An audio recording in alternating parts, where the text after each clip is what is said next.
ജപമാല നെഞ്ചോടു ചേർത്തുമല്ലേ തിരുനാമമന്ത്രങ്ങൾ ഉരുവിട്ടു ഞാൻ മരിയാമ്പികേ തവ നെഞ്ചിലെൻ കഥനങ്ങളെല്ലാം ചേർത്തു വെപ്പൂ. ജപമാല നെഞ്ചോടു ചേർത്തുമല്ലേ തിരുനാമമന്ത്രങ്ങളൊരുവിട്ടു ഞാൻ മരിയാമ്പികേ തവ നെഞ്ചിലെൻ കഥനങ്ങളെല്ലാം ചേർത്തു വയ്പ്പൂ. ആവേ ആവേ ആവേ മരിയ, ആവേ ആവേ ആവേ മരിയ, ആവേ ആവേ ആവേ മരിയ, ആവേ ആവേ ആവേ മരിയ. പിതാവിൻ്റെയും പുത്രൻ്റെയും പരിശുദ്ധാത്മാവിൻ്റെയും നാമത്തിൽ. കർത്താവിൻ്റെ മാലാഖ പരിശുദ്ധ മറിയത്തോട് വചിച്ചു, പരിശുദ്ധാത്മാവിനാൽ മറിയം ഗർഭം ധരിച്ചു. നന്മ നിറഞ്ഞ മറിയമേ സ്വസ്തി, കർത്താവ് അങ്ങയോട് കൂടെ സ്ത്രീകളിൽ അങ്ങ് അനുഗ്രഹിക്കപ്പെട്ടവളാകുന്നു. അങ്ങയുടെ ഉദരത്തിൻ ഫലമായി ഈശോ അനുഗ്രഹിക്കപ്പെട്ടവനാകുന്നു. പരിശുദ്ധ മറിയമേ തമ്പുരാൻ്റെ അമ്മേ, പാപികളാ ഞങ്ങൾക്ക് വേണ്ടി ഇപ്പോഴും ഞങ്ങളുടെ മരണസമയത്തും തമ്പുരാനോട് അപേക്ഷിക്കണമേ. ആമേൻ. ഇതാ കർത്താവിൻ്റെ ദാസി, നിന്റെ വചനം പോലെ എന്നിലാകട്ടെ. നന്മ നിറഞ്ഞ മറിയമേ സ്വസ്തി, കർത്താവ് അങ്ങയോട് കൂടെ സ്ത്രീകളിൽ അങ്ങ് അനുഗ്രഹിക്കപ്പെട്ടവളാകുന്നു. അങ്ങയുടെ ഉദരത്തിൻ ഫലമായി ഈശോ അനുഗ്രഹിക്കപ്പെട്ടവനാകുന്നു. പരിശുദ്ധ മറിയമേ തമ്പുരാൻ്റെ അമ്മേ, പാപികളായ ഞങ്ങൾക്ക് വേണ്ടി ഇപ്പോഴും ഞങ്ങളുടെ മരണസമയത്തും തമ്പുരാനോട് അപേക്ഷിക്കണമേ. ആമേൻ. വചനം മാംസമായി നമ്മുടെ ഇടയിൽ വസിച്ചു. നന്മ നിറഞ്ഞ മറിയമേ സ്വസ്തി, കർത്താവ് അങ്ങയോട് കൂടെ സ്ത്രീകളിൽ അങ്ങ് അനുഗ്രഹിക്കപ്പെട്ടവളാകുന്നു. അങ്ങയുടെ ഉദരത്തിൻ ഫലമായി ഈശോ അനുഗ്രഹിക്കപ്പെട്ടവനാകുന്നു. പരിശുദ്ധ മറിയമേ തമ്പുരാൻ്റെ അമ്മേ, പാപികളാ ഞങ്ങൾക്ക് വേണ്ടി ഇപ്പോഴും ഞങ്ങളുടെ മരണസമയത്തും തമ്പുരാനോട് അപേക്ഷിക്കണമേ. ആമേൻ. ഈശോ മിശിഹായുടെ വാഗ്ദാനങ്ങൾക്ക് ഞങ്ങളെ യോഗ്യരാകുവാൻ സർവേശ്വരൻ്റെ പരിശുദ്ധ മാതാവേ, ഞങ്ങൾക്ക് വേണ്ടി അപേക്ഷിക്കണമേ. പ്രാർത്ഥിക്കാം. സർവേശ്വര, മാലാഖയുടെ സന്ദേശത്താൽ അങ്ങയുടെ പുത്രനായ ഈശോ മിശിഹായുടെ മനുഷ്യാവതാര വാർത്ത അറിഞ്ഞിരിക്കുന്ന ഞങ്ങൾ അവിടുത്തെ പീഡാനുഭവവും കുരിശുമരണവും മുഖേന ഉയർപ്പിൻ്റെ മഹിമ പ്രാപിക്കാൻ അനുഗ്രഹിക്കണമേ എന്ന് ഞങ്ങളുടെ കർത്താവായ ഈശോ മിശിഹാ വഴി അങ്ങയോട് ഞങ്ങൾ അപേക്ഷിക്കുന്നു. ആമേൻ. വിശ്വാസ പ്രമാണം. സർവശക്തനായ പിതാവും ആകാശത്തിന്റെയും ഭൂമിയുടെയും സൃഷ്ടാവുമായ ദൈവത്തിൽ ഞാൻ വിശ്വസിക്കുന്നു. അവിടുത്തെ ഏകപുത്രനും ഞങ്ങളുടെ കർത്താവുമായ ഈശോ മിശിഹായിലും ഞാൻ വിശ്വസിക്കുന്നു. ഈ പുത്രൻ പരിശുദ്ധാത്മാവാൽ ഗർഭസ്ഥനായി കന്യകാ മറിയത്തിൽ നിന്ന് പിറന്ന് പന്തിയോസ് പിലാത്തോസിന്റെ കാലത്ത് പീഡകൾ സഹിച്ച് കുരിശിൽ തറയ്ക്കപ്പെട്ട് മരിച്ചു അടക്കപ്പെട്ടു. പാതാളത്തിൽ ഇറങ്ങി മരിച്ചവരുടെ ഇടയിൽ നിന്ന് മൂന്നാം നാൾ ഉയർത്തു. സ്വർഗത്തിലേക്ക് എഴുന്നള്ളി സർവശക്തിയുള്ള പിതാവായ ദൈവത്തിന്റെ വലതുഭാഗത്തിരിക്കുന്നു. അവിടുന്ന് ജീവിക്കുന്നവരെയും മരിച്ചവരെയും വിധിക്കുവാൻ വരുമെന്നും ഞാൻ വിശ്വസിക്കുന്നു. പരിശുദ്ധാത്മാവിലും ഞാൻ വിശ്വസിക്കുന്നു. വിശുദ്ധ കത്തോലിക്ക സഭയിലും പുണ്യവാന്മാരുടെ ഐക്യത്തിലും പാപങ്ങളുടെ മോചനത്തിലും ശരീരത്തിന്റെ ഉയർപ്പിലും നിത്യമായ ജീവിതത്തിലും ഞാൻ വിശ്വസിക്കുന്നു. ആമേൻ. ഈശോ മിശിഹായിക്ക് സ്തുതിയായിരിക്കട്ടെ. വിമല ഹൃദയ പ്രതിഷ്ഠയുടെ 30ാമത്തെ ദിവസം. ഒരു മാസമാവുകയാണ് നമ്മൾ ഒരുമിച്ച് നടത്തുന്ന ഈ യാത്ര. ആത്മീയ ചിന്തകൾ പങ്കുവച്ച്, ജീവിത ശൈലികളെ തിരുത്തി, പുത്തൻ തീരുമാനങ്ങളെടുത്ത് നമ്മൾ ഒരുമിച്ച് കൈകോർത്തു പിടിച്ച് കർത്താവിൻ്റെ സാന്നിധ്യം തേടി നടത്തുന്ന യാത്രയാണിത്. കർത്താവിൻ്റെ സാന്നിധ്യാനുഭവമാണ് നമുക്ക് കിട്ടാവുന്ന ഏറ്റവും വലിയ ഗിഫ്റ്റ്. ഞാൻ മുമ്പ് സൂചിപ്പിച്ചില്ലേ, പലരും പറയുന്നുണ്ട്, അച്ഛാ ഞങ്ങൾക്ക് ഇന്ന നിയോഗം സഫലമായി, ഈ പ്രാർത്ഥനയുടെ ഇടയ്ക്ക് ഇന്ന ഒരു കണ്ണീര് മാറുന്നു, ഇങ്ങനെ ഒരു സങ്കടത്തിന് കർത്താവ് ഉത്തരം തരുന്നു എന്നൊക്കെയുള്ള അനുഭവങ്ങളുണ്ട്. ഉണ്ടാകും. അതിനകത്ത് ഒരു അത്ഭുതപ്പെടാനൊന്നുമില്ല. കാരണം എന്തറിയാമോ, ഏറ്റവും വലിയ ഗിഫ്റ്റ്, നമുക്ക് കിട്ടാവുന്ന ഏറ്റവും വലിയ ഗിഫ്റ്റ് കർത്താവിൻ്റെ സാന്നിധ്യാനുഭവമാണ്. ഈശോയുടെ സാന്നിധ്യം അറിഞ്ഞ് ജീവിക്കുന്നിടത്തോളം സന്തോഷം മറ്റൊന്നില്ല. അത് നിങ്ങൾ അറിയുക. അതായത് അത് നിങ്ങൾ തിരുത്തേണ്ട ശൈലിയാണ്. അതായത് നിങ്ങളുടെ കൊച്ചിന് നല്ല മാർക്ക് കിട്ടുന്നതിനെക്കാട്ടിലും, നിങ്ങളുടെ പൊട്ടിപ്പൊളിഞ്ഞ വീട് പുതുക്കി ഒരു നല്ല വീട് പണിയുന്നതിനെക്കാട്ടിലും, നിങ്ങൾ കെട്ടിച്ചു വിട്ട കൊച്ചിന് ഒരു കുഞ്ഞുണ്ടായി എന്നുള്ള സന്തോഷ വാർത്ത അറിയുന്നതിനെക്കാട്ടിലും, നിങ്ങളുടെ സാമ്പത്തിക വരുമാന മാർഗങ്ങൾ മെച്ചപ്പെടുന്നതിനെക്കാട്ടിലും ഒക്കെ സന്തോഷമുള്ള അനുഭവം എന്തെന്നറിയാമോ, കർത്താവിൻ്റെ സാന്നിധ്യം അനുഭവിക്കുക എന്നുള്ളതാണ്. അപ്പോൾ നമ്മൾ ഏറ്റവും അധികം ആഗ്രഹിക്കേണ്ടത്, അതായത് എൻ്റെ ചാരത്ത് കർത്താവുണ്ട്. അത് എവിടെ പോയാലും, ഏതു വഴിയെ നടന്നാലും, ആരോട് മിണ്ടിയാലും എൻ്റെ കർത്താവിൻ്റെ സാന്നിധ്യം എൻ്റെ ചാരത്തുണ്ടെന്നുള്ള അനുഭവം കിട്ടിയ, അതാണ് ബ്ലിസ്, അതാണ് ആനന്ദം. അതിലങ്ങ് ജീവിക്കാൻ പറ്റും. പിന്നെ നമുക്കൊരു വെറീസ് ഇല്ല, ആശങ്കയില്ല. നമുക്ക് എല്ലാവരോടും മിണ്ടാൻ പറ്റും, തമാശകൾ പറയാൻ പറ്റും. നമ്മളിങ്ങനെ മൂകരായിട്ട് ജീവിക്കേണ്ട ആവശ്യമൊന്നുമില്ല. അതൊക്കെ സ്ട്രഗിളിങ് സിറ്റുവേഷനാണ്. ഇത് അടുത്ത ഘട്ടമാണ്. കർത്താവിൻ്റെ സാന്നിധ്യം അറിഞ്ഞ് ആനന്ദത്തിൽ ജീവിക്കുന്നൊരു അനുഭവമുണ്ട്. ആ അനുഭവത്തിനായിട്ട് പ്രാർത്ഥിക്കണം, അത് ഉണ്ടാകട്ടെ. അപ്പോൾ നമ്മൾ ചിന്തിച്ചു വന്ന ഇതിപ്പം നമ്മുടെ 30-ാം ദിവസം, 28, 29, 30, 28 തൊട്ട് നമ്മൾ ചിന്തിക്കുന്നത്, 28ാമത്തെ ദിവസം നമ്മൾ ചിന്തിച്ചത് എന്തായിരുന്നു? നമ്മൾ ചിന്തിച്ചത് കുടുംബ പ്രാർത്ഥനകളെ തിരിച്ചു പിടിക്കണം, മുന്നോട്ട് ജീവിക്കാനുള്ള ആത്മീയ ശൈലിയാണ്. ഇന്നലെ ചിന്തിച്ചത് നോമ്പിൻ്റെയും ഉപവാസത്തിൻ്റെയും ശൈലികൾ തിരിച്ചു പിടിക്കണം. നോമ്പ് എടുപ്പിക്കണം. അപ്പൻ വീട്ടിൽ പറയുകയാണ്, മക്കളെ നോമ്പാടാ. അതൊരു പ്രഖ്യാപനമാണ്. അമ്മമാർ പലതും പറയാറുണ്ട്, ആരും മൈൻഡ് ചെയ്യാറില്ല, പാവങ്ങൾ. കാരണം ഈ സ്പിരിച്വൽ വകുപ്പ് അതുങ്ങളെ ഏൽപ്പിച്ചിരിക്കുന്നതുകൊണ്ടേ അതുങ്ങൾ വീട്ടിൽ കിടന്ന് ബഹളം ഉണ്ടായിക്കൊണ്ടിരിക്കും. ഞാൻ ഈ പറഞ്ഞ കാര്യങ്ങൾക്കൊക്കെ വേണ്ടി, എന്താ കുരിശ് വരയ്ക്ക്, അല്ലെങ്കിൽ നോമ്പെടുക്കുക പറഞ്ഞ് പാവങ്ങൾക്ക് വയ്യാണ്ടായി.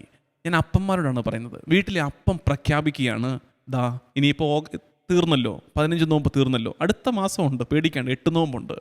അപ്പോൾ സെപ്റ്റംബർ 1-ാം തീയതി പുലർച്ചെ പ്രഖ്യാപിക്കുകയാണ്, ഇനി 8 ദിവസം ഈ വീട്ടിൽ നോമ്പാണ്.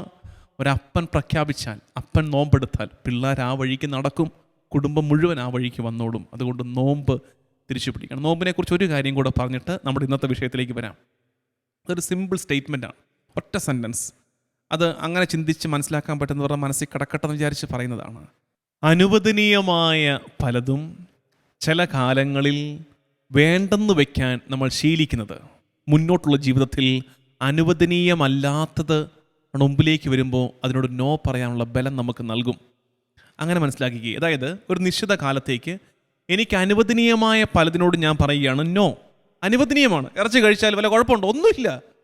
ഐസ്ക്രീം കഴിച്ചാൽ വല്ല കുഴപ്പമുണ്ടോ? ഇല്ല. ചോക്ലേറ്റ്സ് ഇല്ല. സിനിമ കണ്ടാൽ കുഴപ്പമുണ്ടോ? ഒരു കുഴപ്പമില്ല. പക്ഷേ അനുവദനീയമായ ഇത്തരം പലതും ഒരു ഇടക്കാലത്തേക്ക് ഞാൻ വേണ്ട, നോ എന്ന് പറയുമ്പോൾ എനിക്കൊരു ബലം കിട്ടുകയാണ്. എന്തിനാണെന്നറിയാമോ? മുന്നോട്ടുള്ള ജീവിതത്തിൽ അനുവദനീയമല്ലാത്ത, നല്ലതല്ലാത്ത പലതും എൻ്റെ മുമ്പിലേക്ക് വരുമ്പോൾ അന്ന് ഉറപ്പുള്ള നോ പറയാൻ ഞാൻ എന്നെ തന്നെ പരിശീലിപ്പിക്കുകയാണ്, ബലപ്പെടുത്തുകയാണ്. അതാണ് നോമ്പ്, അതാണ് ഉപവാസം. അതുകൊണ്ട് ആ ശൈലി തിരിച്ചു പിടിക്കണമെന്ന് ഒന്നുകൂടെ ഇന്നലെ പറഞ്ഞതിൻ്റെ ബാക്കിയായിട്ട് ഒന്നുകൂടെ ഊന്നി പറയുക എന്നൊക്കെ പറയത്തില്ലേ, ഒന്ന് ഉറപ്പിച്ചു പറഞ്ഞിട്ട് നമ്മൾ ഇന്നത്തെ വിഷയത്തിലേക്ക് വരികയാണ്. ഇന്നത്തെ വിഷയം മുന്നോട്ട് ജീവിക്കാനുള്ള അടുത്ത ടൂള്, ഒരു നല്ല ക്രിസ്ത്യാനിയായിട്ട് മുന്നോട്ട് ജീവിക്കാനുള്ള അടുത്ത ടൂള് ബൈബിള് വായിക്കുക. ബൈബിള് വായിക്കുക, വചനം വായിക്കണം. നിർഭാഗ്യവശ നമുക്ക് ഈ കത്തോലിക്കർക്ക് ഇതിനോട് വലിയ താല്പര്യമില്ല. അതൊരു സങ്കടമാണ്. എന്ന് വെച്ചാലേ നമ്മളിത് കൈകൊണ്ട് എടുക്കാറ് കൂടിയില്ല. ഇപ്പം അടുത്ത കാലത്തായിട്ട് കുറച്ചൊക്കെ ഒരു അനക്കം തട്ടുന്നുണ്ട് എങ്ങാണ്ട്, പക്ഷെ എന്നിട്ടും വലിയ കാര്യമില്ല. ഇപ്പം ഞാൻ അച്ഛനായിട്ട് എൻ്റെ ആദ്യത്തെ അപ്പോയിൻമെൻറ്റ് കോട്ടയം ലൂർദ് പള്ളിയിലായിരുന്നു. 2 വർഷക്കാലം അവിടെയായിരുന്നു. നല്ല ഓർമ്മകളുള്ള സ്ഥലമാണ് കോട്ടയം ലൂർദ് ഫൊറോന പള്ളി. അപ്പം അന്ന് അവിടെ ദേവാലയ നിർമ്മാണം നടക്കുകയാണ്. ഇപ്പം അത് പൂർത്തിയായി, കൂദാശയൊക്കെ നടന്നു. നല്ല സുന്ദരമായ ദേവാലയം. 10,500 വീട്ടുകാരുണ്ട് നമുക്ക്. ഇപ്പോഴത്തെ ക്രമം അനുസരിച്ച് ഞായറാഴ്ച കുർബാനയ്ക്കൊക്കെ ആൾക്കാർ വന്നാൽ അവരൊരു വീട്ടിൽ നിന്ന് 1-2 വണ്ടികളിൽ വന്നാലും അവരുടെ വണ്ടി പാർക്ക് ചെയ്യാനുള്ള ഇനഫ് സ്പേസ് അവിടെയുണ്ട്. എന്ന് വെച്ചാൽ പള്ളിയുടെ താഴെ ഒരു പാർക്കിംഗ് ഹോളുണ്ട്, അതിൻ്റെ താഴെ ഒരു അണ്ടർഗ്രൗണ്ട് പാർക്കിംഗ് ഉണ്ട്. അവിടെ അങ്ങ് വണ്ടി ഇട്ടാൽ അവിടുന്ന് ലിഫ്റ്റേ കയറിയ പള്ളിക്കകത്ത് വന്ന് ഇറങ്ങാം. അത്ര വലിയ ക്രമീകരണങ്ങളൊക്കെ ഉണ്ട്. അതുകൂടാതെ അവിടെ ഒരു സ്കൂളുണ്ട്, സ്കൂളിൻ്റെ പാർക്കിങ് ഒക്കെ ഉണ്ട്. അപ്പോൾ ആ കാലത്ത് ഞാൻ ശ്രദ്ധിച്ചിട്ടുള്ള കാഴ്ചയാണ്, അന്നും ഇതുപോലെ സൗകര്യങ്ങളൊക്കെ ഉണ്ടായിരുന്നു. പള്ളി പണി പൂർത്തിയായില്ലെന്നേ ഉള്ളൂ. അപ്പം നമ്മുടെ ആളുകൾ ഈ പറഞ്ഞ കണക്ക് 1-2 വണ്ടികളിലൊക്കെ ആയിട്ട് ഓരോ വീട്ടിൽ നിന്ന് വരുന്നു, അവർ വന്ന് കുർബാന അർപ്പിക്കുന്നു, തിരിച്ചവരുടെ വണ്ടി എടുത്ത് തിരിച്ചു പോകുന്നു. അപ്പോൾ ഈ കോട്ടയം ടൗണിൽ ഈ ലൂർദ് പള്ളി ഇരിക്കും തൊട്ടപ്പുറത്തായിട്ട്, ഓപ്പോസിറ്റ് കോട്ടയം കളക്ട്രേറ്റ് ആണ്. കളക്ട്രേറ്റിൻ്റെ സൈഡിൽ ഒരു ചെറിയ പള്ളിയുണ്ട്, CSI സമൂഹത്തിൻ്റെ ഒരു ചെറിയ ദേവാലയം. അവർക്ക് മുറ്റമൊന്നുമില്ല, അതായത് അവരുടെ ദേവാലയത്തിൻ്റെ ഭിത്തിയും ഈ പള്ളിയുടെ മതിലും ഒക്കെ ഒന്നാണ്, അതുപോലെ കൺജസ്റ്റഡ് ആണ്. പക്ഷെ ഞാൻ കാണാറുള്ളൊരു കാഴ്ച, അവർ ഈ KK റോഡിൻ്റെ സൈഡിൽ വണ്ടി പാർക്ക് ചെയ്ത് അവരുടെ പള്ളിയിലേക്ക് കയറും. അപ്പോൾ പലയിടങ്ങളിലായിട്ടാണ് പാർക്കിംഗ് സ്ലോട്ട് കിട്ടുന്നത്. ചിലപ്പോൾ അല്പം ദൂരെ ഒരു 100-300 മീറ്ററൊക്കെ അപ്പുറത്തോട്ട് പോകേണ്ടി വരും. അവിടെ കൊണ്ട് വണ്ടി ഇട്ടിട്ട് അവർ അവരുടെ വണ്ടിയിൽ നിന്ന് അപ്പനും അമ്മയും 2 മക്കളും കൂടി ഇറങ്ങുമ്പോൾ ഉണ്ടല്ലോ, ആ 4 പേരുടെ കയ്യിലും എന്തുണ്ടാകും എന്നറിയാമോ? ബൈബിൾ ഉണ്ടാകും. അത് അവരുടെ സത്യവേദ പുസ്തകം. നമ്മൾ വ്യത്യാസമുണ്ട് നമ്മുടെ ബൈബിളിൽ നിന്ന്, സ്റ്റിൽ അത് അവരുടെ ബൈബിളാണ്, സത്യവേദ പുസ്തകം, അവരുടെ ഒരു പാട്ട് പുസ്തകം. ഇതൊക്കെ പിടിച്ച് ആ KK റോഡിൻ്റെ സൈഡിൽ കൂടെ ഇങ്ങനെ നടന്ന് അവരുടെ പള്ളിയിൽ കയറി ശുശ്രൂഷകളൊക്കെ നടത്തി തിരിച്ച് അതുപോലെ വീണ്ടും ഇതിങ്ങനെ നെഞ്ചോട് ചേർത്ത് പിടിച്ച് നടന്ന് വണ്ടിയെ കയറി പോകാൻ അതുങ്ങൾക്ക് യാതൊരു ചമ്മലുമില്ല. കത്തോലിക്കർക്കാണ് ഇതൊന്ന് കൈകൊണ്ടെടുക്കാൻ ഇത്രയും ബുദ്ധിമുട്ട്. നമ്മുടെ വീട്ടിലെ ബൈബിൾ ഒന്ന് ഓർത്ത് നോക്കിക്കേ. നമ്മുടെ വീട്ടിലെ ബൈബിൾ അന്ന് വീട് വെഞ്ചരിപ്പിന് വാങ്ങിച്ച് വെച്ചതായിരിക്കും, അല്ലെങ്കിൽ പിന്നെ എപ്പോഴെങ്കിലും വാങ്ങിച്ച് വെച്ചതായിരിക്കും. അന്ന് വാങ്ങിച്ച് വെച്ചിട്ട് പിന്നെ എന്തെങ്കിലും നമ്മുടെ വീട്ടിലെ ബൈബിൾ വെട്ടം കണ്ടിട്ടുണ്ടോ? ആകാശം കണ്ടിട്ടുണ്ടോ? വീടിന് പുറത്തിറങ്ങിയിട്ടുണ്ടോ? അന്ന് വെച്ച വെപ്പാണ്, അത് അവിടെ ഇരിപ്പുണ്ട്. കുരിശുവരയ്ക്ക് മാത്രം എടുക്കും, തുറക്കും, വായിക്കും, തിരിച്ച് അവിടെ അതുപോലെ വെച്ചേക്കും. എന്തൊരു ദയനീയാവസ്ഥയാണ്. അതായത് എന്നെ കേൾക്കുന്ന സ്ത്രീകളൊക്കെ പിന്നെ വല്ലപ്പോഴൊക്കെ ബൈബിൾ വായിക്കുന്നവരായിരിക്കും. എന്നാലും ഞാൻ ഓപ്പൺ ക്വസ്റ്റ്യനാണ്, ബൈബിൾ വായിച്ചിട്ട് എത്ര ദിവസമായി എന്ന് വെച്ചാൽ ഈ വിശുദ്ധ ഗ്രന്ഥം ഇങ്ങനെ കൈകൊണ്ടെടുത്ത് മുത്തി തുറന്ന് വായിച്ചിട്ട് എത്ര ദിവസമായി? ചിലപ്പോൾ കുറച്ചധികം നാളുകളായവരൊക്കെ കാണും. കുറച്ചുകൂടി ഗൗരവത്തോടെ ഇഷ്ടത്തോടെ നമുക്ക് ഈ ബൈബിളിനെ, വചനത്തെ ഇനി ചേർത്ത് പിടിക്കണം. വിമല ഹൃദയ പ്രതിഷ്ഠയുടെ തീരുമാനമാണ്, നമ്മൾ എടുക്കാൻ പോകുന്ന ലൈഫ് ടൈം പ്രാക്ടിക്കൽ തീരുമാനമാണ് വചനത്തോട് ആഭിമുഖ്യമുണ്ടാവുക എന്നത്. ഞാൻ ചോദിക്കട്ടെ, അടുത്ത ചോദ്യം, നിങ്ങൾ എത്ര പേർ, എന്നെ കേൾക്കുന്ന നിങ്ങളിൽ എത്ര പേര് ബൈബിളിലെ മുഴുവൻ പുസ്തകങ്ങളും ഉൽപ്പത്തി തൊട്ട് വെളിപാട് വരെ വായിച്ചു തീർത്തവരുണ്ട്? അതായത് ശ്രദ്ധയോടെ കാര്യങ്ങൾ മനസ്സിലാക്കി താല്പര്യത്തോടെ ബൈബിൾ വായിച്ച എത്ര പേരുണ്ട്? ഉൽപ്പത്തി തൊട്ട് വെളിപാട് വരെ വായിച്ചവർ. വേണമെങ്കിൽ അഭിമാനത്തോടെ കൈപൊക്കാം, വായിച്ചിട്ടുണ്ടെങ്കിൽ. ഇല്ലെങ്കിൽ കൈ പൊക്കണ്ട, ഇല്ലെങ്കിൽ ഇല്ലെന്നേ ഉള്ളൂ. വിമല ഹൃദയ പ്രതിഷ്ഠയിൽ പ്രസംഗിച്ച് അച്ഛനോട് കള്ളം പറഞ്ഞു എന്ന് പുതിയൊരു പാപം കുമ്പസാരത്തിൽ ആഡ് ചെയ്യണ്ട, വിട്ടേക്ക്. ഇല്ലെങ്കിൽ ഇല്ല, അത്രേ ഉള്ളൂ. എത്ര പേര് ബൈബിൾ വായിച്ചിട്ടുണ്ട്? കഷ്ടമായിരിക്കും കാര്യം. ഞാൻ പറഞ്ഞ ഓരോ വാക്ക് ശ്രദ്ധിക്കണം, ശ്രദ്ധയോടെ, താല്പര്യത്തോടെ. കാരണം ഈ ശ്രദ്ധയും താല്പര്യവും ഇടയ്ക്ക് സ്കിപ്പ് ചെയ്യാതെ വായിക്കുന്നതൊക്കെ പ്രധാനപ്പെട്ടതാണ്. എനിക്കറിയാം, പലരും വായിച്ചു തുടങ്ങുന്നവരൊക്കെ എനിക്കറിയാം ഭയങ്കര ആവേശത്തോടെ വായിക്കും. ഉൽപ്പത്തി, കുഴപ്പമില്ല, രസമുണ്ട് വായിച്ചു പോകാൻ വേണ്ടി. ഉൽപ്പത്തി വായിച്ചു, പുറപ്പാട് വായിച്ചു. അത് കഴിഞ്ഞിട്ട് ലേവ്യർ കട്ടിയാണ്, മനസ്സിലാകുന്നില്ല, എന്നാലും കുഴപ്പമില്ല, പോട്ടെ, വായിച്ചു. അത് കഴിഞ്ഞ് സംഖ്യ എത്തുന്ന കാര്യങ്ങളുടെ കയ്യിൽ നിന്ന് പോവുകയാണ്. എന്ന് വെച്ചാൽ നമ്മളവിടെ വായിക്കുന്നത് അവൻ അവൻ്റെ അപ്പനായിരുന്നു, ഇവൻ അവൻ്റെ അപ്പനായിരുന്നു, ഇവനും കൂടെ അങ്ങോട്ട് പോയി, അവൻ ഇത്ര മക്കൾ. നമ്മൾ പോട്ടെ, സാരമില്ല, പോട്ടെ, അതൊക്കെ പോട്ടെ, അത് നമുക്ക് താല്പര്യമില്ല, നോട്ട് ഇൻട്രസ്റ്റഡ്. നമ്മൾ മറിച്ച് വിടുകയാണ്. നമുക്ക് മനസ്സിലാകാത്ത കാര്യങ്ങൾ, നമുക്ക് ഇഷ്ടമില്ലാത്ത പേജസ് ഒക്കെ മറിച്ചിട്ട് ബാക്കി ഇഷ്ടമുള്ളത് മാത്രം വായിക്കേണ്ടത് ബാലരമയല്ല, ഇത് കളിക്കുടുക്കിയല്ല, ഇത് ബൈബിളാണ്, കർത്താവിൻ്റെ വചനമാണ്. അതിനെ ബഹുമാനത്തോടെ ആദരവോടെ വായിച്ച് മനസ്സിലാക്കാനുള്ള എളിമയുണ്ടെങ്കിൽ മാത്രം ബൈബിൾ തുറന്നാൽ മതിയെന്നേ. എല്ലാം എനിക്ക് മനസ്സിലാക്കണം, എൻ്റെ ബുദ്ധിക്ക് ഗ്രഹിക്കണമെന്നുള്ള ധാർഷ്ട്യത്തോടെ വായിക്കേണ്ട പുസ്തകമല്ല ബൈബിൾ. എളിമയോടെ കർത്താവിൻ്റെ വചനത്തെ കയ്യിലെടുക്കണം. അപ്പോഴാണ് നമ്മളിൽ ഇത് അനുഭവമായിട്ട് മാറുന്നത്. ഈ ബൈബിൾ വായിക്കണം. മരിക്കുമല്ലോ അല്ലേ? മരിക്കത്തില്ലേ? മരിക്കും, നമ്മളൊക്കെ മരിക്കും. ചിലരുടെയൊക്കെ മട്ടും ഭാവം കൊണ്ടാൽ മരിക്കത്തില്ലെന്ന് തോന്നും, പക്ഷെ മരിക്കും. ചിലരെ കണ്ടാൽ അറിയാം നമുക്ക് അധികം താമസമൊന്നും ഇല്ല, മരിക്കും. അപ്പോൾ ഈ മരിച്ചു കഴിഞ്ഞിട്ട് വീടിൻ്റെ മുറ്റത്ത് ഒരു കറുപ്പും വെള്ളയും തൊങ്ങലൊക്കെ കെട്ടി ഒരു വെള്ള വിരിച്ച മേശയിൽ നമ്മളെ കൊണ്ട് കിടത്തുമല്ലോ. വിലാപത്തിൻ്റെ നേരം, കണ്ണീരിൻ്റെ നേരം.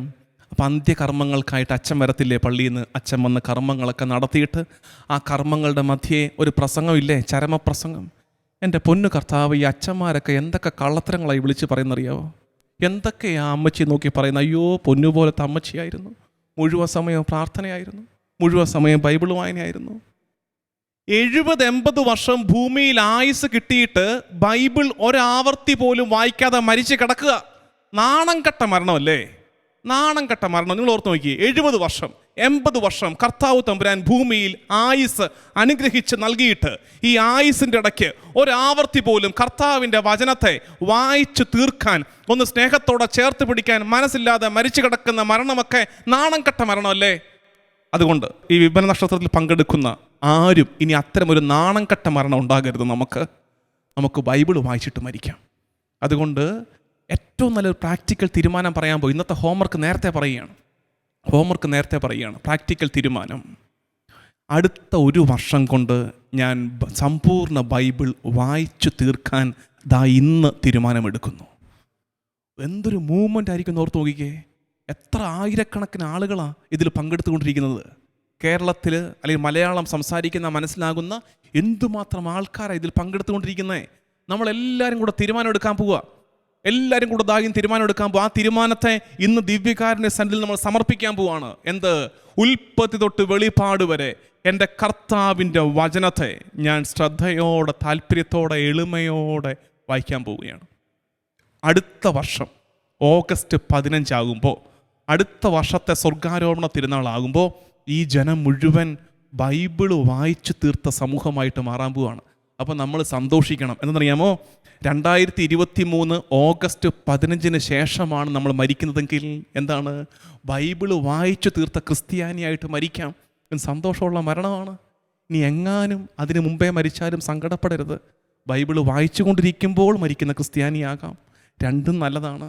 അതുകൊണ്ട് ബൈബിൾ വായന ഗൗരവത്തോടെ എടുത്ത് ചേർത്ത് പിടിക്കണമെന്ന് ഞാൻ നിങ്ങളെ ഈ ദിവസം ഓർമ്മിപ്പിക്കുകയാണ്. ബൈബിൾ വായിക്കുമ്പോൾ ഞാൻ പറഞ്ഞില്ലേ, നമ്മുടെ ഇന്നത്തെ ബൈബിൾ വായനയുടെ ഒരു ശൈലിയുണ്ട്, ഒരു അപകടം പിടിച്ച ശൈലി. അതിൻ്റെ പുറകെ പോകരുത്. ഞാൻ ഓൾറെഡി ഇതിനു മുമ്പ് സൂചിപ്പിച്ചതാണ്. ആ അപകടം പിടിച്ച ശൈലിയുടെ പുറകെ പോകരുത്. എന്നുവെച്ചാൽ രോഗം മാറാനുള്ള ബൈബിൾ വാക്യം കണ്ടുപിടിക്കലാണ്. ഇത് വായിക്കുന്ന വഴിക്ക് രോഗം മാറാനുള്ളത് കണ്ടുപിടിക്കുകയാണ്. എന്തൊക്കെയാണ് ബൈബിൾ വാക്യം? അല്ലെങ്കിൽ വീട് പണിയാനുള്ള ബൈബിൾ വാക്യം കണ്ടുപിടിക്കുകയാണ്. വേണ്ട. ബൈബിൾ വായിക്കുമ്പം അവിടെ തേടേണ്ടത് ഈശോ മിശിഹായെയാണ്. മിശിഹായെ തരണം. ഞാൻ ബൈബിൾ മാസ്റ്റേഴ്സ് ചെയ്തത് വടവാതൂർ സെമിനാരിയിലാണ്, വടവാതൂർ പൗരസ്ത്യ വിദ്യാപീഠത്തിലാണ്. അപ്പോൾ അവിടെ ഞങ്ങളെ പഠിപ്പിച്ച പാലാരൂപതക്കാരനായ ആൻഡ്രൂസ് മേക്കാട്ടുകുന്നേലച്ഛൻ അച്ഛൻ്റെ ക്ലാസ്സിൽ പറഞ്ഞ സുന്ദരമായൊരു ഭാഗമുണ്ട്. അച്ഛൻ ആവർത്തിച്ച് പഠിപ്പിച്ചൊരു കാര്യമാണത്. ലൂക്കായുടെ സുവിശേഷം 24-ാം അധ്യായം 44-ാം വാക്യം. ലൂക്ക 24:44. അവിടെ ഈശോ അവൻ സ്വർഗാരോഹണം ചെയ്യാൻ പോവാണ്. സ്വർഗാരോഹണം ചെയ്യുന്നതിന് മുമ്പ് ശിഷ്യന്മാരോട് പറഞ്ഞേൽപ്പിക്കുകയാണ്, നിങ്ങൾ പഠിക്കേണ്ട, നിങ്ങൾ മനസ്സിലാക്കേണ്ട കാര്യം ഇതാണ്. എന്താണത്?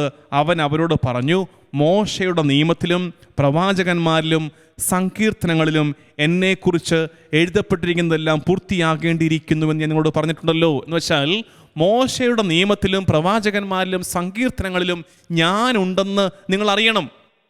കിട്ടിയോ? മോശയുടെ നിയമത്തിലും പ്രവാചകന്മാരിലും സങ്കീർത്തനങ്ങളിലും ഞാനുണ്ടെന്ന് നിങ്ങൾ അറിയണം. എന്താണ് ഈ മോശയുടെ നിയമം, പ്രവാചകന്മാർ, സങ്കീർത്തനങ്ങൾ? മോശയുടെ നിയമം തോറ, ആദ്യത്തെ 5 ഗ്രന്ഥങ്ങൾ, പഞ്ചഗ്രന്ഥങ്ങൾ, മോശയുടെ നിയമം. 2 സങ്കീർത്തനങ്ങൾ. എന്താണത്? റൈറ്റിങ്സ്, കെത്തുബീം എന്ന് പറയും, കെത്തുബീം. അടുത്തത് പ്രവാചകന്മാരിൽ എന്താണത്? നബീം, പ്രവാചക ഗ്രന്ഥങ്ങൾ. ഇതാണ് പഴയ നിയമം. അപ്പോൾ ഈശോ എന്താ ഇവരോട് പറഞ്ഞു കൊടുക്കുന്നേ? പഴയ നിയമത്തിൽ ആകമാനം ഞാനുണ്ടെന്ന് നിങ്ങൾ തിരിച്ചറിയുമ്പോഴാണ് നിങ്ങൾ എന്ത് പഠിക്കുന്നത്? ബൈബിൾ മനസ്സിലാക്കുന്നത്, വചനം മനസ്സിലാക്കുന്നത്. മോശയുടെ നിയമത്തിലും പ്രവാചകന്മാരിലും സങ്കീർത്തനങ്ങളിലും തോറ, പ്രവാചകന്മാർ നബിയും, സങ്കീർത്തനങ്ങൾ റൈറ്റിങ്സ്, വിസ്ഡം ബുക്സ്, കെത്തുബീം. അതാണ് തനാക്ക്. തോറ, നബിയും, കെത്തുബീം, ആദ്യത്തെ വാക്കുകൾ തനാക്ക്. ഇതാണ് പഴയ നിയമം. പഴയ നിയമത്തിൽ ആകമാനം മിശിഹായുണ്ട്, മെസ്സിയാനിക് എക്സ്പെക്റ്റേഷനുണ്ട്. ഒരു രാജാവായ മിശിഹായെ, പ്രവാചകനായ മിശിഹായെ, പുരോഹിതനായ മിശിഹായെ, പഴയ നിയമ ജനത പ്രതീക്ഷിച്ചിരുന്നു. ആ പ്രതീക്ഷകൾ പൂവണിയുകയാണ് എവിടെ? പുതിയ നിയമത്തിൽ. ഇത് നിങ്ങൾക്ക് മനസ്സിലാകണമെന്ന്. ഇത് നിങ്ങൾക്ക് സംശയം ഉണ്ടെങ്കിൽ ഈ അഭിഷേകം സ്ലീഹന്മാർ കിട്ടുന്ന ഉദാഹരണമുണ്ട്. പത്രോസിൻ്റെ പ്രസംഗം വായിച്ചു നോക്കണം. പത്രോസിൻ്റെ പ്രസംഗത്തിൽ പത്രോസ് എഴുന്നേറ്റ് നിന്ന് പറയുന്നുണ്ട്, പരിശുദ്ധാത്മാവ് വന്നു കഴിയും പത്രോസ് പറയുകയാണ്, ജോയേൽ പ്രവാചകന്റെ കാലത്ത് പ്രവചിച്ചവ ദേ പൂർത്തിയാകുന്നു. മുക്കുവനായ പത്രോസ്, സുവിശേഷത്തിൽ അങ്ങനെ വലിയ വിവരമുള്ളതായിട്ട് നമ്മൾ കാണാത്ത പത്രോസ് ഇപ്പോൾ പറയുകയാണ്, ജോയേൽ പ്രവാചകന്റെ പുസ്തകത്തിൽ എഴുതപ്പെട്ടിരിക്കുന്നത് പോലെ ഇന്ന് എല്ലാവരുടെ മേലും കർത്താവിൻ്റെ ആത്മാവ് വർഷിക്കപ്പെടുന്നു. പഴയ നിയമം കോട്ട് ചെയ്യുകയാണ് പത്രോസ്. എന്ത് കിട്ടി? അവിടൊക്കെ എന്തുണ്ട്? ഈ സംഭവങ്ങളുടെ സൂചനകൾ പഴയ നിയമത്തിൽ ആകമാനമുണ്ടെന്ന് പത്രോസിന് വെളിപാട് കിട്ടുകയാണ്. അടുത്തത് സങ്കീർത്തന വാക്യം കോട്ട് ചെയ്യുന്നു പത്രോസ്. ഈ അനുഭവം ഇപ്പം ഞാൻ നിങ്ങളോട് പറയുന്നത്, നിങ്ങൾ ബൈബിൾ വായിക്കുമ്പം എന്തു തരണം? ഈശോ മിശിഹായെ തേടണം. അത്രേ മതി. Christianity is not following certain principles. ചില നിയമങ്ങളെ, ചില ഫോർമുലകളെ ഫോളോ ചെയ്യുന്നൊരു സമൂഹത്തിൻ്റെ പേരല്ല ക്രിസ്ത്യാനികൾ. മറിച്ച് we are following a person. ഒരു വ്യക്തിയെ കണ്ടു നടക്കുന്നവരുടെ സമൂഹമാണ് ക്രിസ്തീയ സമൂഹം. അതാണ് ഈശോ മിശിഹ. ബൈബിളിൽ ആകമാനം ഈശോ മിശിഹായെ തേടണം. ദൈവസ്നേഹം തേടി വേണം ബൈബിൾ വായിക്കാൻ. അല്ലാതെ നമ്മുടെ സ്വാർത്ഥതയുടെ ആവിഷ്കാരമായിട്ട് ബൈബിൾ വായന മാറരുത്. ഈശോ മിശിഹായെ കാണണം. ഈ തട്ടിക്കൂട്ട് വേണ്ട. ഈ എന്താ പറയുക, ഈ വചനപ്പെട്ടി പരിപാടിയൊക്കെ ഇല്ലേ? എൻ്റെ പെങ്ങൾ ഇത് കേട്ടാൽ അവൾ എന്നെ ഓടിച്ചിട്ടിടിക്കും. എൻ്റെ പെങ്ങൾക്കൊരു ചെറുപ്പകാലത്ത് ഞങ്ങൾ ഒരുമിച്ച് പള്ളിയിൽ വീട്ടിലുണ്ടായിരുന്ന കാലത്തെ, സ്കൂളിലൊക്കെ പഠിക്കുന്ന കാലത്ത് പെങ്ങൾക്കൊരു ശീലം ഉണ്ടായിരുന്നു. രാവിലെ പരീക്ഷയ്ക്കൊക്കെ പോകുമ്പോൾ യൂണിറ്റ് ടെസ്റ്റ് പേപ്പർ, കലാപരിപാടികളൊക്കെ ഉണ്ടല്ലോ സ്കൂളിൽ, അതിന് പോകാൻ നേരത്ത് ഭയങ്കര പ്രാർത്ഥനയാണെന്ന്. അന്ന് രൂപപ്പടിയിൽ വന്ന് തിരുഹൃദയ രൂപം നോക്കി ഭയങ്കര പ്രാർത്ഥനയാണ്. ഭക്തയാണ്. അന്ന് അവൾ മറിയമാണ്. ഭയങ്കര പ്രാർത്ഥനയാണ്. എന്നിട്ട് അവസാനം പ്രാർത്ഥനയുടെ അവസാനം സുവിശേഷപ്പെട്ടി എടുക്കും, മറ്റേ വചനപ്പെട്ടി എടുത്തിട്ട് ആദ്യത്തെ വാക്യം നോക്കുമ്പോൾ അത്ര സുഖമുള്ളതല്ല. അവൾ എന്ത് ചെയ്യും? ഇത് ചേട്ടായിക്ക് വേണ്ടി എടുത്തതാണ്, മാറ്റി വെച്ചു. അടുത്തത് എടുക്കും, അത്ര സുഖം പോരാ, ചാച്ചന് വേണ്ടിയിട്ട് എടുത്തതാണ്. അടുത്തത് അത്ര സുഖം പോരാ, മമ്മിക്ക് വേണ്ടിയിട്ട് എടുത്തതാണ്. അങ്ങനെ ഞങ്ങളുടെ നാട്ടുകാർക്ക് മുഴുവൻ നമ്മൾ രാവിലെ വചനം എടുക്കും. എടുത്തു കഴിഞ്ഞിട്ട് അവർക്ക് സുഖമുള്ളൊരു സാധനം കിട്ടും. ഇതായിരുന്നു എനിക്ക് വേണ്ടിയിട്ടുള്ളത്. അതെന്ത് ശൈലിയാണ്? ആ ശൈലിയിലോട്ട് നമ്മുടെ വചന വായന അധപതിച്ചു പോകരുത്. അത് നമ്മൾ ശ്രദ്ധിക്കണം. കുറച്ചുകൂടെ ഗൗരവത്തോടെ, ആത്മാർത്ഥതയോടെ ബൈബിളിനെ സമീപിക്കണം, ബൈബിൾ വായിക്കണം. ഒരു കഥയുണ്ട്. എന്ന് വെച്ചാൽ ഒരമ്മ മകൾ, അപ്പോൾ ഈ മകളെ അമ്മ പൊന്നുപോലെ വളർത്തി വലുതാക്കി. ഒരു പെങ്കൊച്ചിനെ ഒരമ്മ വളർത്തിയെടുക്കാനുള്ള പെടാപ്പാട് നമുക്ക് ഊഹിക്കാമല്ലോ. കഷ്ടപ്പെട്ട് വളർത്തിയെടുത്ത്, പക്ഷേ പ്രായപൂർത്തിയായപ്പോൾ അവൾ തന്നിഷ്ടം കാട്ടി അവൾക്കിഷ്ടപ്പെട്ട ഒരുത്തൻ്റെ കൂടെ അങ്ങ് പോയി. അപ്പോൾ ഇവൾ പോയ ശേഷം ആ പോയ ദിവസം തൊട്ട് ഓരോ ദിവസവും ഓരോ കത്ത് വെച്ച് ഈ അമ്മ മകൾക്ക് അയക്കുകയാണ്. മകളുടെ അഡ്രസ്സിലേക്ക് അമ്മ കത്തയക്കുകയാണ്. ദിവസങ്ങൾ കഴിഞ്ഞു, മാസങ്ങൾ കഴിഞ്ഞു, ആണ്ടുകൾ കഴിഞ്ഞു, കുറേ കാലം കഴിഞ്ഞു. ഒരു ദിവസം ഈ അമ്മയ്ക്ക് ഒരു വലിയ പാഴ്സൽ ബോക്സ് കിട്ടുകയാണ്. അമ്മയുടെ അഡ്രസ്സിലേക്ക് ഒരു പാഴ്സൽ വന്നു. അമ്മ നോക്കിയപ്പോൾ അമ്മയുടെ കണ്ണ് തുറന്നു. എന്താണെന്ന് വെച്ചാലോ, ഇതിൻ്റെ ഫ്രം അഡ്രസ്സ് മകളുടെ പേര് കണ്ടപ്പോൾ അങ്ങേയറ്റം കൗതുകത്തോടെ ഈ അമ്മ ഈ പാഴ്സൽ ബോക്സ് പൊട്ടിച്ചപ്പോൾ കാണുന്ന കാഴ്ച, കഴിഞ്ഞ കുറേ വർഷങ്ങളായിട്ട് ഈ അമ്മ മകൾക്കയച്ച കത്തുകൾ ഒന്നുപോലും പൊട്ടിക്കാതെ മകളുടെ അമ്മയ്ക്ക് എല്ലാം കൂടെ തിരിച്ചയച്ചിരിക്കുകയാണ്. നമ്മുടെ ഹൃദയം നോവും അല്ലേ അങ്ങനൊന്ന് കേൾക്കുമ്പോൾ? നിങ്ങൾക്കൊരു കാര്യം അറിയാവോ?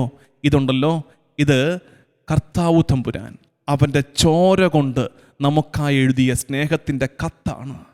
കർത്താവ് തമ്പുരാൻ അവൻ്റെ ചോര കൊണ്ട് നമുക്കായി എഴുതിയ സ്നേഹത്തിൻ്റെ കത്താണ്. മരിച്ചു മണ്ണടിഞ്ഞങ്ങ് ചെല്ലുമ്പോൾ പൊതിഞ്ഞു കെട്ടിക്കൊണ്ടുപോയി കൊടുക്കണം. കർത്താവെ പിടിച്ചോ, തൊട്ടിട്ടില്ലെന്ന് പറഞ്ഞ്, തുറന്നു നോക്കിയിട്ടില്ലെന്ന് പറഞ്ഞ് അരുത്. ഇത് വായിക്കുമ്പോൾ ഇത് നമ്മുടെ ജീവിതത്തെ വിമലീകരിക്കും. നമ്മൾ വിമല ഹൃദയ പ്രതിഷ്ഠയുടെ പഴയ എപ്പിസോഡിൽ പറഞ്ഞതാണ്. 2 തിമോത്തി 3:16 അതായത് വിശുദ്ധ ഗ്രന്ഥത്തിൻ്റെ പർപ്പസ് എന്താണ് ബൈബിളിൻ്റെ ഉദ്ദേശം? ഈ വാക്യം നന്നായിട്ട് മനസ്സിലാക്കിയിട്ട് വേണം ബൈബിൾ വായിക്കാൻ. എന്താണ് ബൈബിളിൻ്റെ ഉദ്ദേശം? 2 തിമോത്തി 3:16-17 വാക്യങ്ങൾ എന്തൊക്കെയാണത്?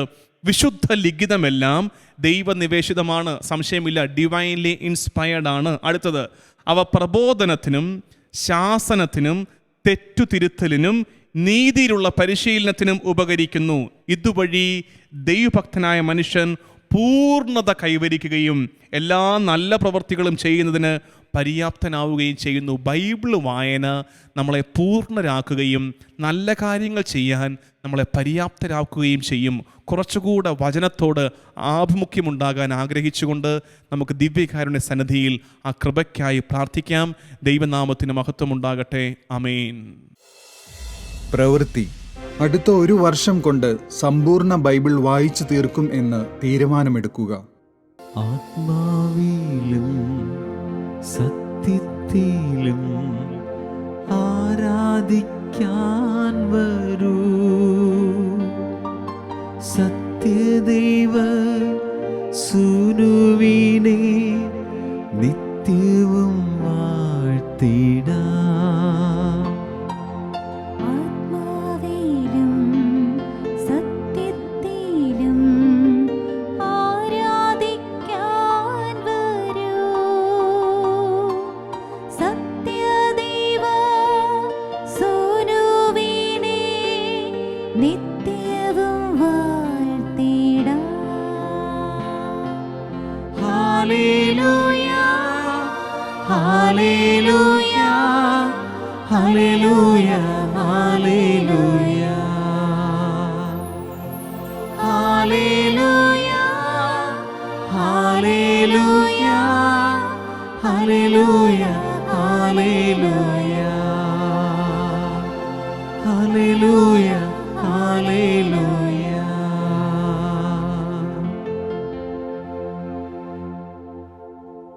ഈശോയെ,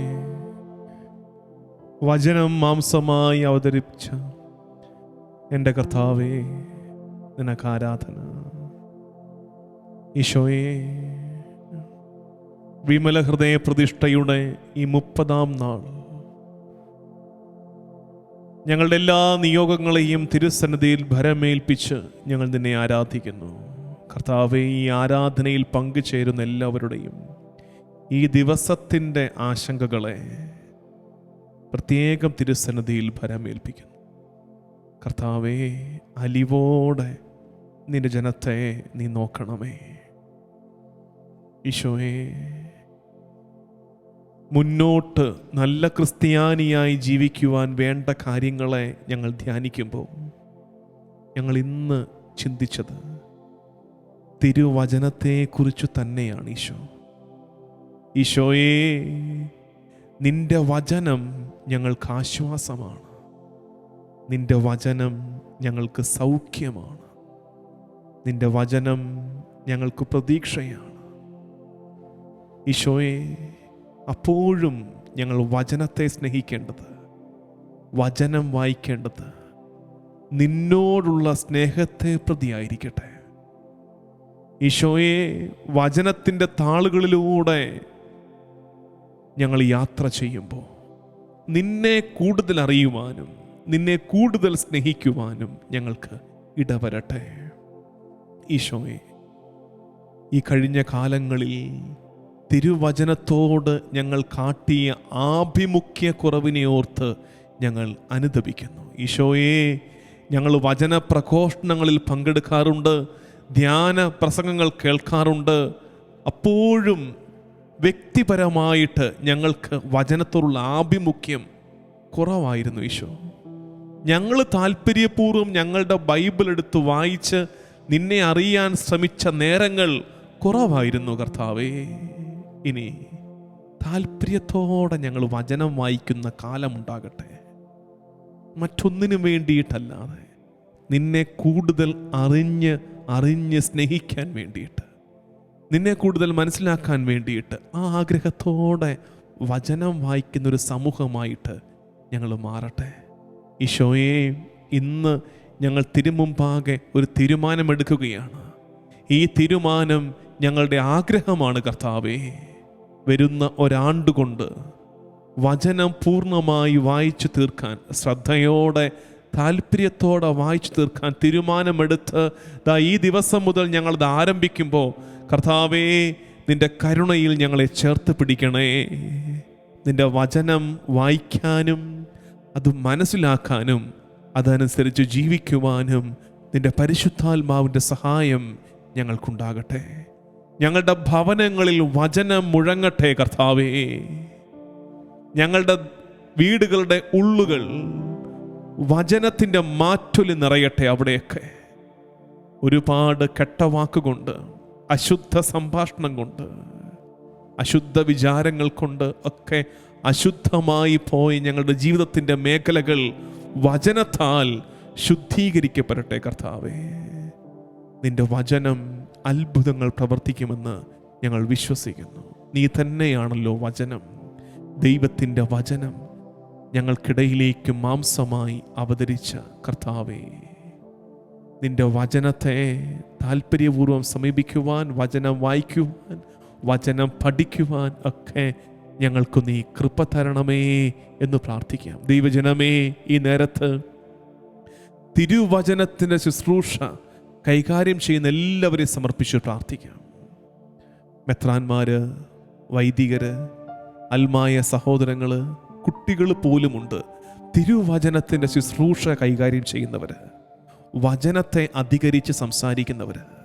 കർത്താവേ, അവരിലേക്ക് നിന്റെ കരുണ ചൊരിഞ്ഞ് നിന്റെ വചനത്തിൻ്റെ അർത്ഥതലങ്ങളെ അവർക്ക് വെളിപ്പെടുത്തി കൊടുക്കണമേ എന്ന് നമുക്ക് പ്രാർത്ഥിക്കാം. ഈശോ, ഒരുപാട് വചനങ്ങൾ പഠിച്ചവരുണ്ട്, കാണാപ്പാഠം പഠിച്ചവർ. അവരുടെ താല്പര്യമാണ് ഈശോയെ കാണുന്നത്. വചനം കാണാപ്പാഠം പഠിക്കാൻ, അത് ഉരുവിടുവാൻ അവർ കാണിക്കുന്ന താല്പര്യത്തിൻ്റെ മേൽ കർത്താവേ കരുണയുണ്ടാകണമേ.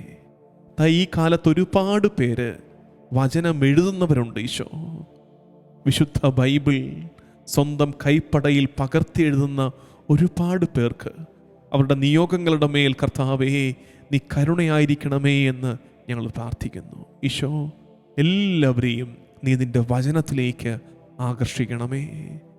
നിൻ്റെ വചനത്തിൻ്റെ സൗന്ദര്യവും വചനത്തിൻ്റെ ശക്തിയും മനസ്സിലാക്കുവാൻ ഞങ്ങളെ നീ ഒരുക്കണമേ. വചനം വായിച്ച് വായിച്ച് ഞങ്ങൾ കുറെ കൂടെ നിന്നോട് അടുക്കുവാൻ നിൻ്റെ ആത്മാവിൻ്റെ അഭിഷേകം ഞങ്ങളുടെ മേൽ ചൊരിയണമേ എന്ന് പ്രാർത്ഥിച്ചുകൊണ്ട് നമുക്ക് ഈശോയെ ആരാധിക്കാം.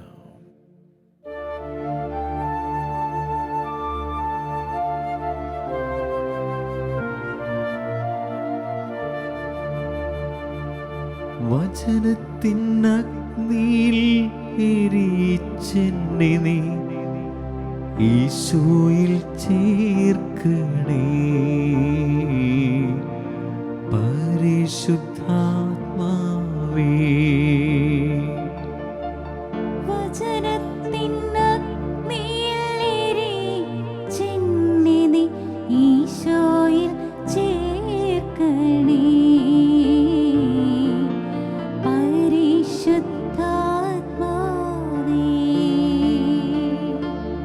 വചനാമൃതം പകർന്നെൻ മനതാരിൽ നീ കാരുണ്യം തൂകണേ. പരിശുദ്ധാത്മാവേ, വചനാമൃതം പകർന്നിൻ മനതാരിൽ നീ കാരുണ്യം തൂകണേ. പരിശുദ്ധാത്മാവേ,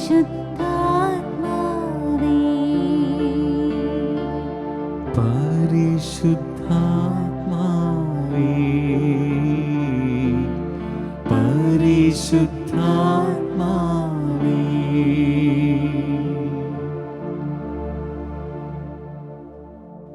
വചനത്തിൻ്റെ അഭിഷേകം നമ്മളിൽ, നമ്മുടെ കുടുംബങ്ങളിൽ നിറയാൻ ആഗ്രഹിച്ചുകൊണ്ട് വചനം തന്നെയായ കർത്താവ് തമ്പുരാനെ കൂടുതൽ അറിയാൻ കൊതിച്ചുകൊണ്ട് നമുക്ക് ദിവ്യകാരുണ്യനാഥൻ്റെ ആശീർവാദം സ്വീകരിക്കാം.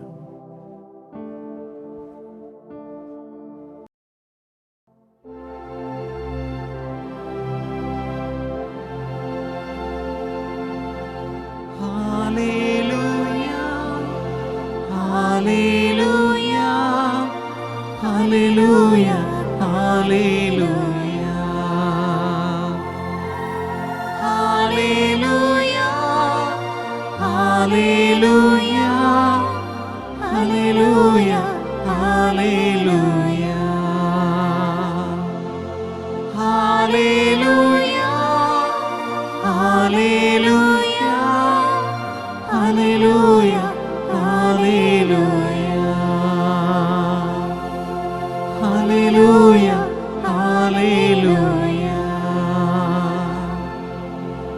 Hallelujah hallelujah.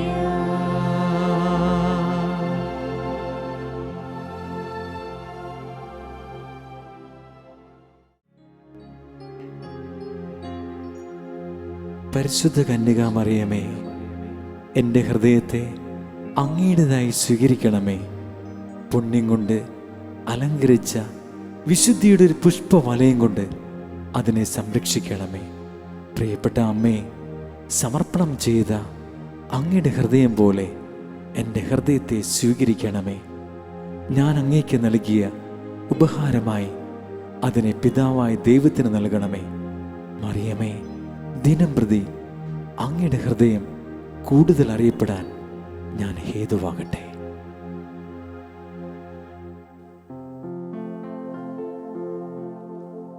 മിശിഹായുടെ ദിവ്യാത്മാവേ, എന്നെ ശുദ്ധീകരിക്കണമേ. മിശിഹായുടെ തിരുശരീരമേ, എന്നെ രക്ഷിക്കണമേ. മിശിഹായുടെ തിരുരക്തമേ, എന്നെ ലഹരി പിടിപ്പിക്കണമേ. മിശിഹായുടെ തിരുവിലാവിലെ വെള്ളമേ, എന്നെ കഴുകണമേ. മിശിഹായുടെ കഷ്ടാനുഭവമേ, എന്നെ ധൈര്യപ്പെടുത്തണമേ. നല്ല യേശു, എന്റെ അപേക്ഷ കേൾക്കണമേ. അങ്ങേ തിരുമുറിവുകളുടെ ഇടയിൽ എന്നെ മറച്ചുകൊള്ളണമേ. അങ്ങയിൽ നിന്ന് പിരിഞ്ഞു പോകുവാൻ എന്നെ അനുവദിക്കരുതേ. ദുഷ്ടശത്രുക്കളിൽ നിന്ന് എന്നെ കാത്തുകൊള്ളണമേ. എൻ്റെ മരണനേരത്ത് എന്നെ അങ്ങേ പക്കലേക്ക് വിളിക്കണമേ. അങ്ങേ പരിശുദ്ധന്മാരുടെ കൂടെ നിത്യമായി അങ്ങേ സ്തുതിക്കുന്നതിന് അങ്ങേ അടുക്കൽ വരുവാൻ എന്നോട് കൽപ്പിക്കണമേ. ഹൃദയശാന്തതയും എളിമയുമുള്ള ഈശോ, എന്റെ ഹൃദയം അങ്ങേ ദിവ്യ ഹൃദയത്തിന് ഒത്തതാക്കി അരുളണമേ. ഈശോയുടെ മാധുര്യമുള്ള തിരുഹൃദയമേ, അങ്ങയുടെ സ്നേഹമായിരിക്കണമേ. ഈശോയുടെ മാധുര്യമുള്ള തിരുഹൃദയമേ, അങ്ങയുടെ സ്നേഹമായിരിക്കണമേ. ഈശോയുടെ മാധുര്യമുള്ള തിരുഹൃദയമേ, അങ്ങയുടെ സ്നേഹമായിരിക്കണമേ. ഈശോയുടെ മാധുര്യമുള്ള തിരുഹൃദയമേ, അങ്ങയുടെ സ്നേഹമായിരിക്കണമേ. ഈശോയുടെ മാധുര്യമുള്ള തിരുഹൃദയമേ, അങ്ങയുടെ സ്നേഹമായിരിക്കണമേ. ഈശോയുടെ മാധുര്യമുള്ള തിരുഹൃദയമേ, അങ്ങയുടെ സ്നേഹമായിരിക്കണമേ. ഈശോയുടെ മാധുര്യമുള്ള തിരുഹൃദയമേ, അങ്ങയുടെ സ്നേഹമായിരിക്കണമേ. ഈശോയുടെ മാധുര്യമുള്ള തിരുഹൃദയമേ, അങ്ങയുടെ സ്നേഹമായിരിക്കണമേ. ഈശോയുടെ മാധുര്യമുള്ള തിരുഹൃദയമേ, അങ്ങയുടെ സ്നേഹമായിരിക്കണമേ. ഈശോയുടെ മാധുര്യമുള്ള തിരുഹൃദയമേ, അങ്ങയുടെ സ്നേഹമായിരിക്കണമേ. മറിയത്തിന്റെ വിമല ഹൃദയമേ, എന്റെ രക്ഷയായിരിക്കണമേ. ഹൃദയശാന്തതയും എളിമയുമുള്ള ഈശോ, എന്റെ ഹൃദയം അങ്ങേ ദിവ്യ ഹൃദയത്തിന് ഒത്തതാക്കി അരുളണമേ. ഈശോയുടെ മാധുര്യമുള്ള തിരുഹൃദയമേ, അങ്ങന്റെ സ്നേഹമായിരിക്കണമേ. ഈശോയുടെ മാധുര്യമുള്ള തിരുഹൃദയമേ, അങ്ങന്റെ സ്നേഹമായിരിക്കണമേ. ഈശോയുടെ മാധുര്യമുള്ള തിരുഹൃദയമേ, അങ്ങന്റെ സ്നേഹമായിരിക്കണമേ. ഈശോയുടെ മാധുര്യമുള്ള തിരുഹൃദയമേ, അങ്ങന്റെ സ്നേഹമായിരിക്കണമേ. ഈശോയുടെ മാധുര്യമുള്ള തിരുഹൃദയമേ, അങ്ങന്റെ സ്നേഹമായിരിക്കണമേ. ഈശോയുടെ മാധുര്യമുള്ള തിരുഹൃദയമേ, അങ്ങന്റെ സ്നേഹമായിരിക്കണമേ. ഈശോയുടെ മാധുര്യമുള്ള തിരുഹൃദയമേ, അങ്ങന്റെ സ്നേഹമായിരിക്കണമേ. ഈശോയുടെ മാധുര്യമുള്ള തിരുഹൃദയമേ, അങ്ങന്റെ സ്നേഹമായിരിക്കണമേ. ഈശോയുടെ മാധുര്യമുള്ള തിരുഹൃദയമേ, അങ്ങന്റെ സ്നേഹമായിരിക്കണമേ. ഈശോയുടെ മാധുര്യമുള്ള തിരുഹൃദയമേ, അങ്ങന്റെ സ്നേഹമായിരിക്കണമേ. മറിയത്തിന്റെ വിമല ഹൃദയമേ, എന്റെ രക്ഷയായിരിക്കണമേ. ഹൃദയശാന്തതയും എളിമയുമുള്ള ഈശോ, എന്റെ ഹൃദയം അങ്ങേ ദിവ്യ ഹൃദയത്തിന് ഒത്തതാക്കി അരുളണമേ. ഈശോയുടെ മാധുര്യമുള്ള തിരുഹൃദയമേ, അങ്ങന്റെ സ്നേഹമായിരിക്കണമേ. ഈശോയുടെ മാധുര്യമുള്ള തിരുഹൃദയമേ, അങ്ങന്റെ സ്നേഹമായിരിക്കണമേ. ഈശോയുടെ മാധുര്യമുള്ള തിരുഹൃദയമേ, അങ്ങന്റെ സ്നേഹമായിരിക്കണമേ. ഈശോയുടെ മാധുര്യമുള്ള തിരുഹൃദയമേ, അങ്ങന്റെ സ്നേഹമായിരിക്കണമേ. ഈശോയുടെ മാധുര്യമുള്ള തിരുഹൃദയമേ, അങ്ങന്റെ സ്നേഹമായിരിക്കണമേ. ഈശോയുടെ മാധുര്യമുള്ള തിരുഹൃദയമേ, അങ്ങന്റെ സ്നേഹമായിരിക്കണമേ. ഈശോയുടെ മാധുര്യമുള്ള തിരുഹൃദയമേ, അങ്ങന്റെ സ്നേഹമായിരിക്കണമേ. ഈശോയുടെ മാധുര്യമുള്ള തിരുഹൃദയമേ, അങ്ങന്റെ സ്നേഹമായിരിക്കണമേ. ഈശോയുടെ മാധുര്യമുള്ള തിരുഹൃദയമേ, അങ്ങന്റെ സ്നേഹമായിരിക്കണമേ. ഈശോയുടെ മാധുര്യമുള്ള തിരുഹൃദയമേ, അങ്ങന്റെ സ്നേഹമായിരിക്കണമേ. മറിയത്തിന്റെ വിമല ഹൃദയമേ, എന്റെ രക്ഷയായിരിക്കണമേ. ഹൃദയശാന്തതയും എളിമയുമുള്ള ഈശോ, എന്റെ ഹൃദയം അങ്ങേ ദിവ്യഹൃദയത്തിന് ഒത്തതാക്കി അരുളണമേ. ഈശോയുടെ മാധുര്യമുള്ള തിരുഹൃദയമേ, അങ്ങന്റെ സ്നേഹമായിരിക്കണമേ. ഈശോയുടെ മാധുര്യമുള്ള തിരുഹൃദയമേ, അങ്ങന്റെ സ്നേഹമായിരിക്കണമേ. ഈശോയുടെ മാധുര്യമുള്ള തിരുഹൃദയമേ, അങ്ങന്റെ സ്നേഹമായിരിക്കണമേ. ഈശോയുടെ മാധുര്യമുള്ള തിരുഹൃദയമേ, അങ്ങന്റെ സ്നേഹമായിരിക്കണമേ. ഈശോയുടെ മാധുര്യമുള്ള തിരുഹൃദയമേ, അങ്ങന്റെ സ്നേഹമായിരിക്കണമേ. ഈശോയുടെ മാധുര്യമുള്ള തിരുഹൃദയമേ, അങ്ങന്റെ സ്നേഹമായിരിക്കണമേ. ഈശോയുടെ മാധുര്യമുള്ള തിരുഹൃദയമേ, അങ്ങന്റെ സ്നേഹമായിരിക്കണമേ. ഈശോയുടെ മാധുര്യമുള്ള തിരുഹൃദയമേ, അങ്ങന്റെ സ്നേഹമായിരിക്കണമേ. ഈശോയുടെ മാധുര്യമുള്ള തിരുഹൃദയമേ, അങ്ങന്റെ സ്നേഹമായിരിക്കണമേ. ഈശോയുടെ മാധുര്യമുള്ള തിരുഹൃദയമേ, അങ്ങന്റെ സ്നേഹമായിരിക്കണമേ. മറിയത്തിന്റെ വിമല ഹൃദയമേ, എന്റെ രക്ഷയായിരിക്കണമേ. ഹൃദയശാന്തതയും എളിമയുമുള്ള ഈശോ, എന്റെ ഹൃദയം അങ്ങേ ദിവ്യഹൃദയത്തിന് ഒത്തതാക്കി അരുളണമേ. ഈശോയുടെ മാധുര്യമുള്ള തിരുഹൃദയമേ, അങ്ങന്റെ സ്നേഹമായിരിക്കണമേ. ഈശോയുടെ മാധുര്യമുള്ള തിരുഹൃദയമേ, അങ്ങന്റെ സ്നേഹമായിരിക്കണമേ. ഈശോയുടെ മാധുര്യമുള്ള തിരുഹൃദയമേ, അങ്ങന്റെ സ്നേഹമായിരിക്കണമേ. ഈശോയുടെ മാധുര്യമുള്ള തിരുഹൃദയമേ, അങ്ങന്റെ സ്നേഹമായിരിക്കണമേ. ഈശോയുടെ മാധുര്യമുള്ള തിരുഹൃദയമേ, അങ്ങന്റെ സ്നേഹമായിരിക്കണമേ. ഈശോയുടെ മാധുര്യമുള്ള തിരുഹൃദയമേ, അങ്ങന്റെ സ്നേഹമായിരിക്കണമേ. ഈശോയുടെ മാധുര്യമുള്ള തിരുഹൃദയമേ, അങ്ങന്റെ സ്നേഹമായിരിക്കണമേ. ഈശോയുടെ മാധുര്യമുള്ള തിരുഹൃദയമേ, അങ്ങന്റെ സ്നേഹമായിരിക്കണമേ. ഈശോയുടെ മാധുര്യമുള്ള തിരുഹൃദയമേ, അങ്ങന്റെ സ്നേഹമായിരിക്കണമേ. ഈശോയുടെ മാധുര്യമുള്ള തിരുഹൃദയമേ, അങ്ങന്റെ സ്നേഹമായിരിക്കണമേ. മറിയത്തിന്റെ വിമല ഹൃദയമേ, എന്റെ രക്ഷയായിരിക്കണമേ. ഹൃദയശാന്തതയും എളിമയുമുള്ള ഈശോ, എന്റെ ഹൃദയം അങ്ങേ ദിവ്യഹൃദയത്തിന് ഒത്തതാക്കി അരുളണമേ. ഈശോയുടെ മാധുര്യമുള്ള തിരുഹൃദയമേ, ഞങ്ങളുടെ മേൽ അരുളുണ്ടായിരിക്കണമേ. അമലോത്ഭവ മറിയത്തിന്റെ കറയില്ലാത്ത ഹൃദയമേ, ഞങ്ങൾക്ക് വേണ്ടി അപേക്ഷിക്കണമേ. തിരുഹൃദയത്തിന്റെ നാഥേ, ഞങ്ങൾക്ക് വേണ്ടി അപേക്ഷിക്കണമേ. ഈശോയുടെ തിരുഹൃദയം എല്ലായിടത്തും എല്ലാവരാലും സ്നേഹിക്കപ്പെടട്ടെ. മരണവേദന അനുഭവിച്ച ഈശോയുടെ തിരുഹൃദയമേ, മരിക്കുന്നവരുടെ മേൽ കൃപയായിരിക്കണമേ.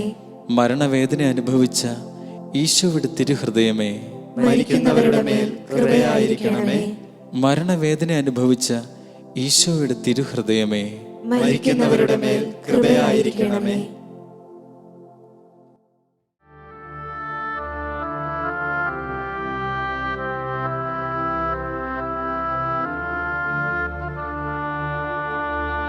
ജപമാല നെഞ്ചോടു ചേർത്തുമല്ലേ തിരുനാമമന്ത്രങ്ങൾ ഉരുവിട്ടു ഞാൻ മരിയാമ്പികേ തവ നെഞ്ചിലൻ കഥനങ്ങളെല്ലാം ചേർത്തു വെപ്പൂ.